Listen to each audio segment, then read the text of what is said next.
a jury of your peers having found you guilty of first-degree murder and the perpetration of a felony, it's a judgment of this court you are guilty. Megan Boswell found guilty of murdering her 15-month-old daughter, Evelyn, after a week-long trial. I look at some of the top moments and tell you what the jury says about her sentence. Welcome to Crime Fix. I'm Angenette Levy. Megan Boswell, she had hoped that the jury in Sullivan County, Tennessee would believe her defense that her daughter, Evelyn, died as the result of an accident. But the jurors, they didn't buy it. They deliberated for just 4.5 hours before returning verdicts. In count 2, a jury of your peers having found you guilty of first-degree murder and the perpetration of a felony, it's a judgment of this court you are guilty. In count 3, a jury of your peers having found you guilty of first-degree murder and the perpetration of a felony, it's a judgment of this court you are guilty. In count 4, a judgment of your peers having found you guilty of aggravated child abuse, it's a judgment of the court you are guilty. You get the picture. The jury found Megan Boswell guilty on all 20 counts, including abuse of a corpse, for placing little Evelyn's body into a trash can in a playhouse on property owned by her father, Tommy Boswell. Sullivan County deputies, Tennessee Bureau of Investigation agents, and the FBI launched a massive search for little Evelyn in February of 2020, almost exactly 5 years ago. Evelyn hadn't been seen for nearly 2 months. And it became apparent almost immediately that Megan Boswell, she could not keep her story straight about where her daughter was and the last time she had seen her. The following month, in March of 2020, Megan Boswell was charged with false reporting, and little Evelyn's body was found in that trash can in the playhouse on her dad's property. Jurors actually got to see drone footage of that playhouse as Tommy Boswell testified. He told jurors he saw Megan at Christmas time in December 2019, and Evelyn was not with her. Did your trip there at Pigeon Forge, did Megan have Evelyn with her at the time? No, sir. Did that seem unusual to you? Yes, I asked her. Okay. You asked her what? Where Evelyn's at. Okay. Did she tell you? Said that Ethan had her. Okay. Do you know who Ethan was? Yeah, I met Ethan. He's a nice young man. I thought a lot of Ethan. Okay. And who did you think Ethan was at that time? Or who did she say Ethan was? Well, they used to date. Okay. But she said Ethan was the father. Okay. And he wanted to see Evelyn. He'd been in the Army. Okay. So I said, I'm going to stand back. If he's going to man up and want to see his child, I'm going to let him see her for a while. You know, then after a while, I said, enough's enough. It's my turn. Okay. So at that time, when you went on this trip, she told you Evelyn's with Ethan. Yes, sir. It was actually Tommy Boswell's call to authorities that launched the missing persons search for Evelyn. Did you see Megan after Christmas? Here or there, very rarely. I'm sorry. Just here or there, not that much. Here or there, okay. Did you see Evelyn? No, last time I seen Evelyn was on Thanksgiving. Okay.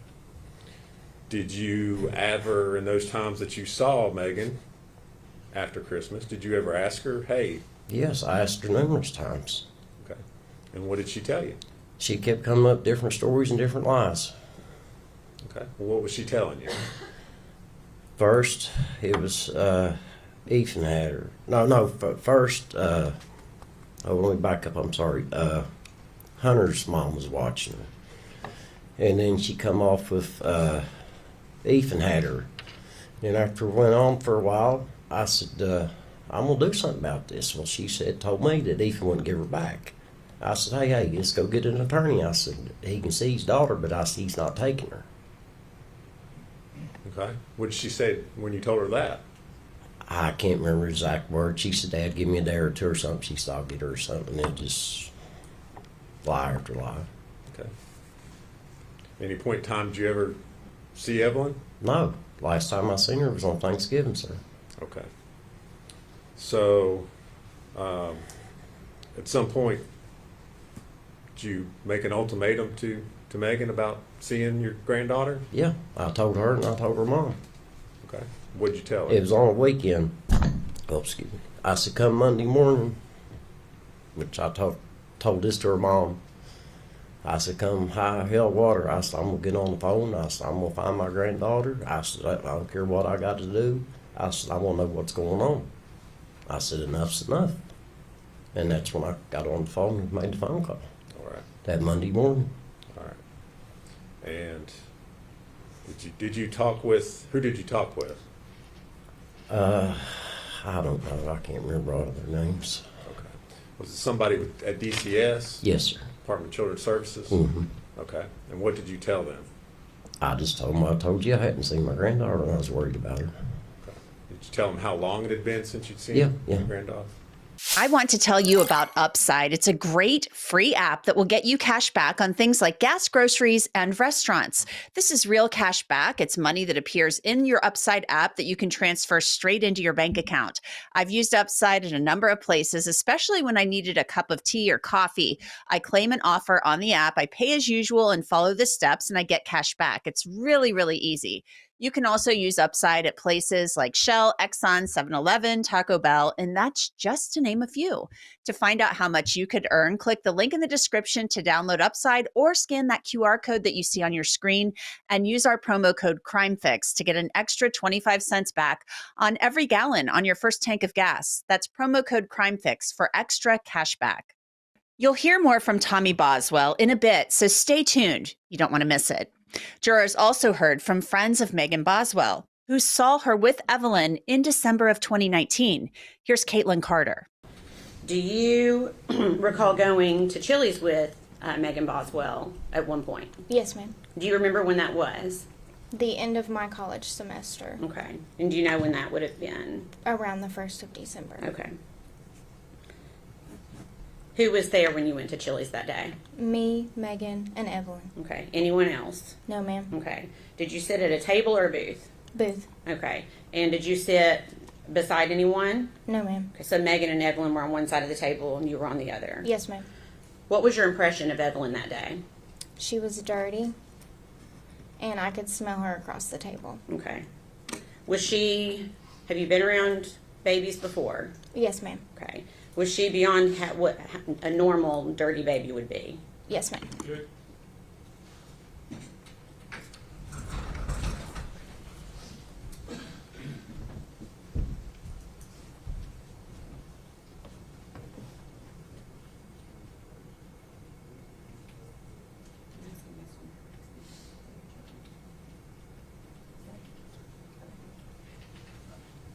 Sustained.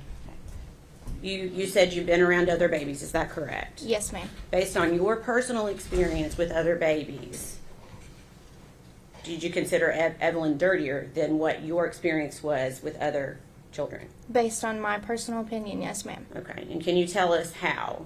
Can you describe it for us? Her face and hands were dirty, and her clothes were dirty. Okay. Do you recall when Megan started working at the Chicken Shack? Yes, ma'am. Okay.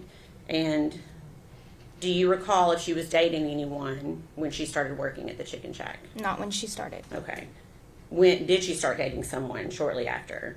About a week or two after. Okay. And who was that? Hunter Wood. Okay. So around this time, did you notice anything different about the defendant, Megan Boswell? Yes, ma'am. Can you tell me what you noticed? She was spending a lot more time with the gentleman and not Evelyn. Okay. After this time, when she's dating Hunter Wood, did you see Evelyn with Megan Boswell at any time? No, ma'am. Okay. Did you see Hunter with Evelyn at any time? No, ma'am. So this is critical because Evelyn goes missing shortly after Megan Boswell starts dating Hunter Wood. And that's another part of Carter's testimony that's important when it comes to the timeline in the case in December of 2019. Caitlin, is this one of the pictures you received from Megan Boswell? Was it via text? Yes, ma'am. Okay.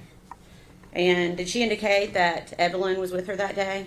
No, ma'am. Did she send you any pictures of her with Evelyn that day? No, ma'am. Did she seem to be upset at all that day when No, she ma'am. sent you these pictures? Okay.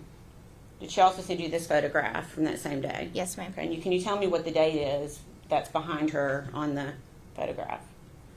Can you read that? On the top, Yeah. it says 2019. Okay. And you may not recall, but if you do you remember when those photographs were sent to you? I do not recall. Okay.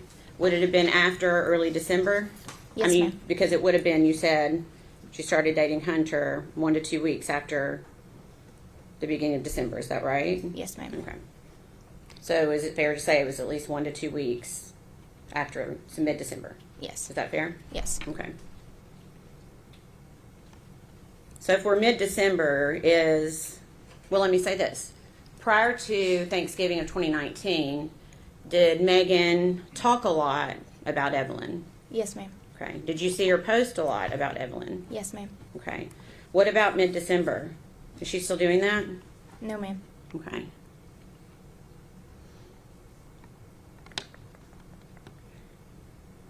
At some point, did you ask her where Evelyn was?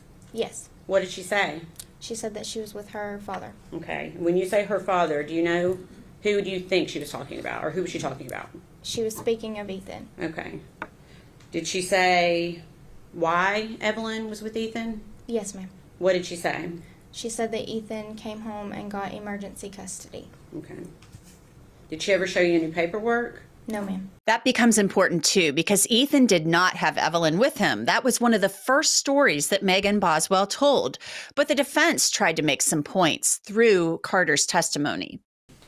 Miss Carter, you described Evelyn as being dirty that day. Yes, sir. Had you ever seen Evelyn dirty before? No, sir. Did you ever see any signs of abuse? No, sir.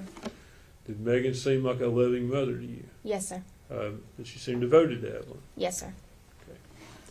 Did you ever see her neglect her in any way? No, sir. There was even more damaging testimony about Evelyn's condition that came from a woman who babysat her for Megan Boswell. You said you babysat her last of November to early December. Yes. So this would have been taken around that time. Yes. Is that right? Okay. And does Evelyn to you appear healthy here? Pardon? Was she healthy? Oh, yes. Okay. And was she walking? Yes. Okay.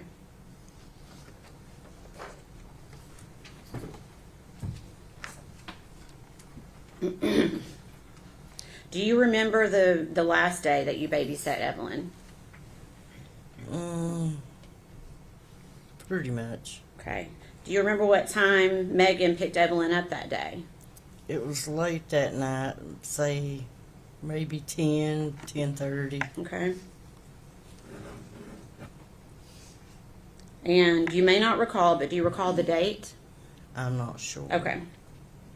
Did Megan indicate that she needed you to babysit again after that day? No, she said that she wouldn't need me no more. Okay.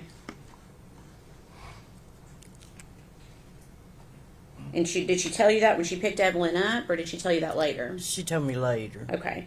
So when she picked her up, did you think you were going to be babysitting again? Yes. Okay. When did you learn you wouldn't be? Maybe a couple days later, she got to where she wasn't bringing her. She just wasn't bringing her? No. Okay.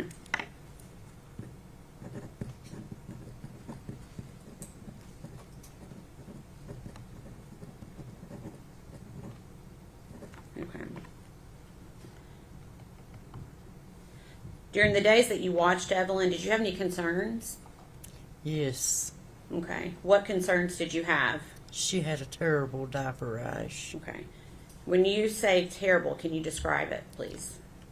It was just really like sore looking, had marks through it, maybe scratches.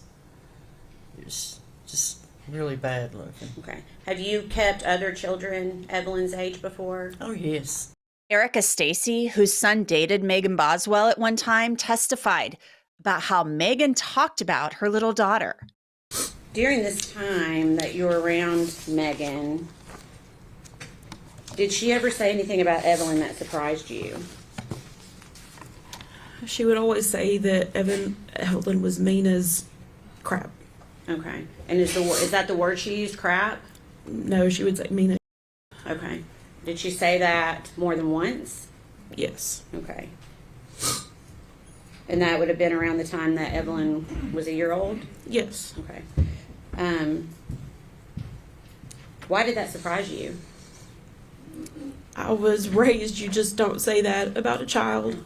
Was Evelyn a mean baby? Not that I ever saw. Okay. What type of baby was Evelyn? Very happy, very smiley. Okay.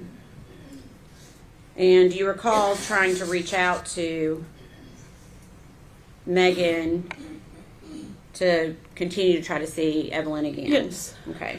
And would Megan respond to you? She did for a little bit, and then there was a time that she didn't respond.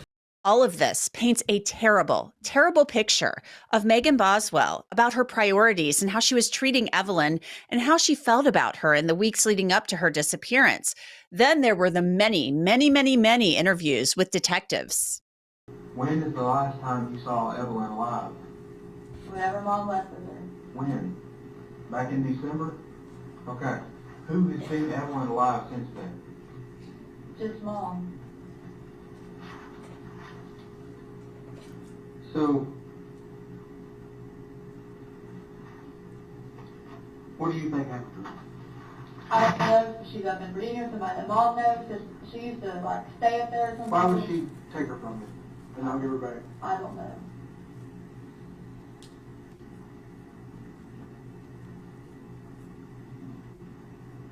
Why in the hell did you not tell us this to begin with? I don't know, maybe she might do something, you know, like trying to get to her. Thought your mom might do something? I can understand that. Sorry. Listen to me. We want to find this baby. I thought she might be gone there somewhere, and I just never find her again, so I thought I wasn't talking to you all about her or anything like that. Okay. Okay. Maggie, how can we find Evelyn? I don't know where she's at. I tried to call her yesterday. You know, I tried to call her all day yesterday. We went to exit 7, tried to find her, couldn't find her. I don't know. What's the one thing you want most in this world right now? Have Evelyn back. Where do we go? Where do I leave from here right now? Where do I send 40 people? Where do I send 100 people? Where do I send a plane? I don't know if she's in Bristol, Virginia or not. All I know is yesterday. Who is she gonna be with other than Will. if she's not in that car? Where else is she gonna be in? We'll have to try. Okay. Will's the boyfriend. The cloud. Yeah. So Megan Boswell went from telling detectives that Ethan had Evelyn to then telling them that her mother, Angela Boswell, had taken Evelyn in early December. The detectives don't believe a word she is saying, so they bring in Tommy Boswell to see if he can get her to say anything. The truth stands out. You tell the truth. I have that Okay, right I'm on. not trying to argue with you. I'm talking to you today. I love you. Okay. You tell this lie, that lie, before you know it. You don't know what you told here. And like I told you earlier, I'm a professional paver. When we do grade or do a driveway or a parking lot or whatever, I can drain water, I can do whatever. That's my job.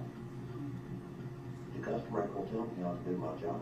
Just like I ain't gonna stand here and tell this man how to do his job. He's a professional what he does. And he think I know whatever I told you and try to help him. Absolutely. Because I know they're professionals, that's their job. And you're full of the best. You ain't full, I mean, you're not gonna sit here and try to tell them shit lies and get one over on you. That's not gonna happen. I'm not lying that. I Okay. come everywhere where they can find her. Like, Dad, if you're just gonna sit here and do that, I don't want to talk to you. I'm not trying, I'm just, Dad. okay, man. The next day, Detective Matt Price and FBI agent David Gratz question Megan Boswell again, laying out photos and items that belong to Evelyn to see what she will do. That is Evelyn with Santa, her first Santa. First time she met Santa, and that was the same day, at the same Christmas party, at Olsen So Home. then there's all kinds of. It started at 6 p.m. All right. Well, we know you didn't have the first birthday party really, No. but I mean. I got her a little cake and let her smash it at my trailer, but it was just me and her. Like, I didn't mind if you like one to do one day, the other can do that day, and I just couldn't every day, and I said, well, just screw it, it's my child's first birthday, I'd rather it be just me and her anyways, not ranging around you all the time for her first birthday. Do you want to fill this stuff in? Right now, she doesn't have a birthday party, Well, so you did the birthday smashing thing, right? I'll fill it out later. Okay.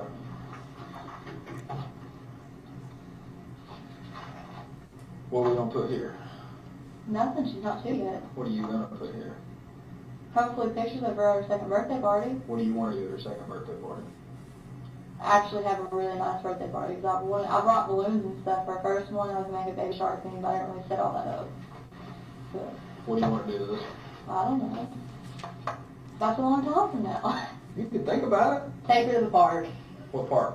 Warriors Path. Megan Boswell has a really good memory when it comes to Evelyn, but when it comes to who took her and the last time she saw her daughter, the detectives point out her memory gets a little fuzzy.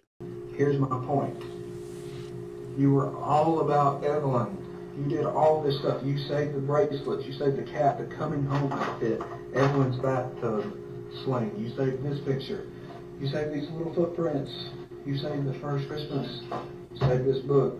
You saved the trip to Ripley's picture. Can't read upside down. The bracelet from the ear infection. You saved that. This came from the baby box. Her first shoes. You saved all that. You've got this from the first birthday party. Evelyn's 1-year birthday shirt, worn for 3 days. You can sit here and tell me you know she wore those for 3 days. What 3 days were those? The 20th, the 21st, and the 22nd of November. Of November. You know that right off the bat. Yeah. Because you loved Evelyn, right? I do love Evelyn. You love Evelyn. I just want to clarify just so it doesn't sound bad. She didn't wear that shirt for 3 days straight. I washed it every night. I understand what you mean. Okay. You made a trip all the way to El Paso for her to see her dad. You drove, right? Did you do that for yourself or for Evelyn? For Evelyn. All right, look at all these pictures you're taking of her. You're so happy with her, right? You saved the Speedway and lights. It stops December 20th. A minute ago, you started crying on December the 20th. What happened December the 20th? No, I was crying on the 21st. Okay. Because What that was happened? the day she would have been 1 year and 1 month old and Mom had her. Okay. I didn't have her with me. On That was sad. December 21st, you were upset because you didn't have Evelyn with you. What efforts did you take on that day to go find Evelyn? I went to my grandparents' house. She was not there. I tried to contact my mom, couldn't get a hold of her, and I actually rode around for a little bit trying to find my mom or Will, the place where they would be, because this is when I still had my road cruise. But when the cruise got taken, when did I go to court? January 9th for that ticket, right? Our cruise got taken on the same day from Okay. court, so I still had it on that point in time, so I rode around trying to find mom. Okay. So, you're saying I had planned the trip to the aquarium like free ahead, and her, she's like, oh, well, we'll go. So So we you went. did all that on the same day you all drove from this area Yeah. all the way down to Gatlinburg. How long does that take? An hour and a half. Hunter drove, and Hunter speed's really bad. I'm not So gonna lie to you. you're saying that's a 1 hour trip. Yeah. The detectives turn up the heat on Megan Boswell, but they can't shake her. Do you know why I think you ain't been out looking for Evelyn? Well, It's two things. We're kind of one and the same. You know where she is, okay? I don't know exactly where she is. Or you know she's dead. No. Now's the time to talk. Is Evelyn dead? Not that I know of unless Mom has done something. I would never Okay. hurt her. She was my daughter. Okay. You're not out here doing all that you can to find your daughter. It's two reasons. You know where she is or she's dead. And another thing, some of this is bullshit that you're saying right here. Say you can't find Mom and she won't tell you where she's at. You're not looking for her, but you just, after all this, you're with her, right? You, Hunter, and your mom go to the Blowing Rock, North Carolina, and you said this receipt is from where you and your mom and Hunter were there. So where's Evelyn there? I don't know. Mom didn't tell me. Where is she? Mom would not tell me. I told her about that. So you went along with her? I mean, You yeah. went with your mother on a trip to Blowing Rock to go pass her around, and your little girl, you don't know where she's at. Is that what you want me to believe? I'm being honest. That's not what I asked. You went, you've got detail after detail after detail after detail of this little girl. Her whole entire life. Basically daily. You can tell us specifically to the day, to the hour of what was going on in your child's life until here. Look at me. Is Evelyn ever going to get to wear this? Yes. Unless she doesn't fit in it. It's 18 months. You know what I'm asking. Yes. jurors saw some really awful things. I already showed you the trash can where Evelyn's body was found. They also saw the fleece onesie she was dressed in and her blanket. And they saw her stroller stored in a shed, never to be used again. Then the jurors heard testimony about Evelyn's cause of death. Dr. Schmidt, did you form an opinion as to the cause and manner of death of Evelyn Boswell? Yes. Okay. What is your opinion? The cause of death, homicidal violence. Okay. And can you explain that for the jury? What did you base that finding on? I based it on the autopsy findings, the investigative summary, the investigators that went to the scene, and law enforcement investigation. Okay. Hypothetically, if Evelyn was alive when she was placed in the trash can, is positional asphyxiation likely? Yes. Okay. Can you tell the jury what positional asphyxiation is? It's your body's in a position that compromises your breathing.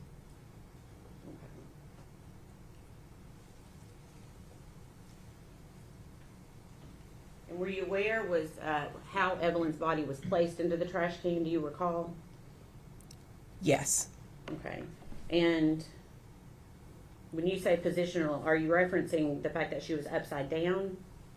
Yes, the body was in the trash can, upside down. Okay. I'm going to show you what's been pre-marked as exhibit number 34. Pre-admitted as exhibit number 34.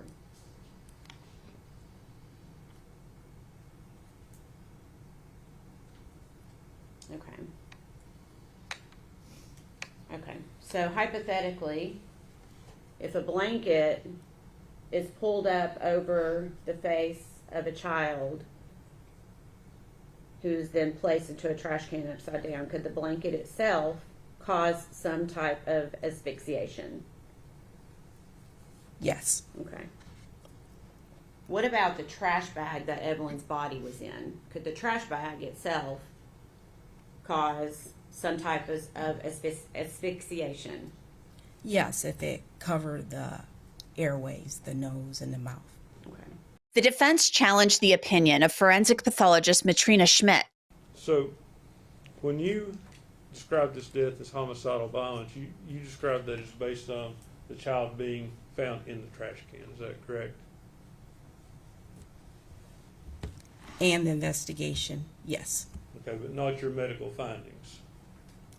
Yes, my medical findings in There were- addition. There were no findings of violence in your autopsy, were there? Yes, the decedent was found upside down in the trash can. Okay. Were there any broken bones? No. Okay. At this point, soft tissue, it was hard to determine any kind of damage to soft tissue. Is that fair? That's correct. Okay. So there were no medical findings of violence in your report, was there? Yes, the decedent was found upside down in the trash can. I'm sorry. I'm asking.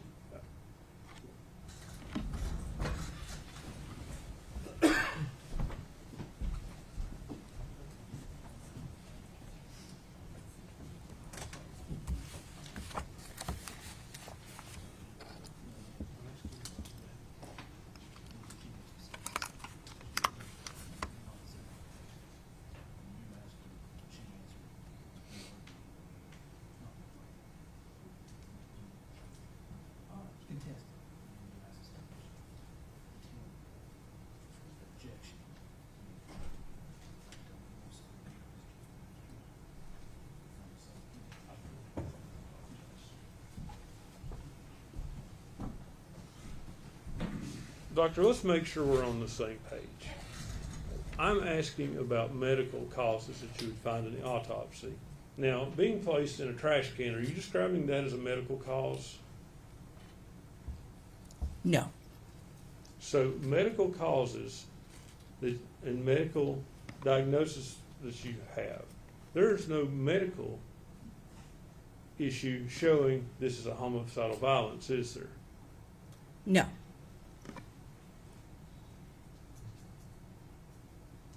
And you can't say that the child was dead or alive when it went in the trash can you?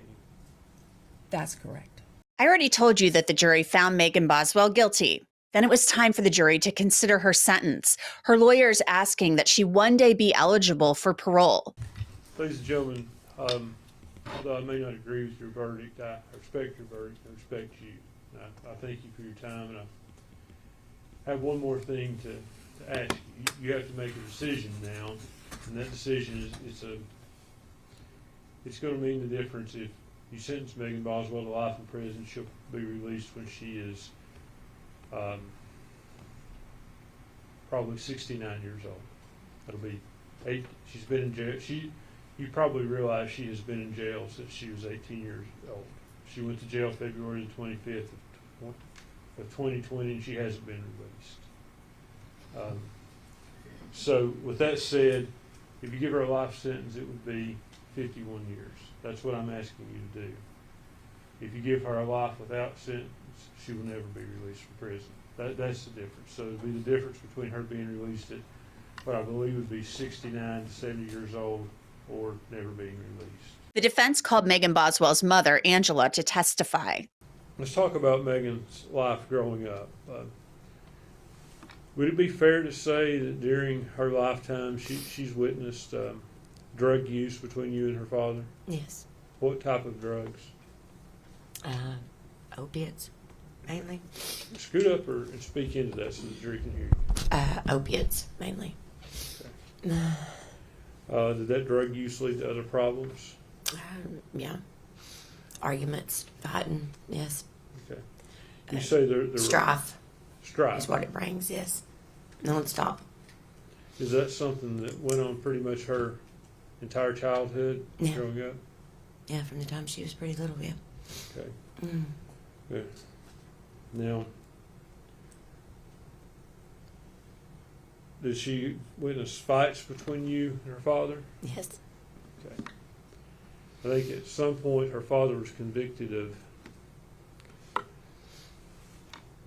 aggravated assault and kidnapping. Yes. Were you the victim in that? Yes. These problems, do you feel that it's partly your fault, the problems Megan's experienced? No, absolutely, yes. Megan Boswell wiped away tears after her mother testified, and then her foster mother, Gail Kite, testified. She was in bad shape. She was one of the worst children that I'd brought in as far as neglect. What do you mean by that? She was very malnourished. She's very skinny. Her hair was matted to her head with lice. Impossible to even get a comb through. Okay. Well, when she came to you, were you given any background? I imagine in foster care you're given background or information of where this child is coming from. Were you giving any of that? I was. And what were you preparing for? In the intake papers, it mentioned trauma. It mentioned rape. Did it give you any background or any information about her family background or makeup? Not really. Okay. Now you said she came to you with lice. What did you do to try to help Megan? Well, I took her to a beauty shop because there was no way to even begin to get a comb through. It was horrible. The beauty shop wouldn't touch it. They told me I offered to pay him $100 to go out back to cut her hair. And they said that they couldn't do it. Finally, the agency that we were with found a beautician that met me at a church that was willing to come in and give Megan a haircut. They gave her a bob, which looked really cute on her. But even after that we could get a comb through, it took close to 3 weeks, maybe a month, to get rid of the lice. Were just so bad. I had to get prescription medicine from the doctor. We got 2 bottles of that. I bought the comb that you run through that's supposed to kill the lice. And I know I practically traumatized the poor child because we'd go out on the porch and I'd run that comb through trying to make sure we got all the lice, and she'd sit there and tears would run down her hair. She got tired of me.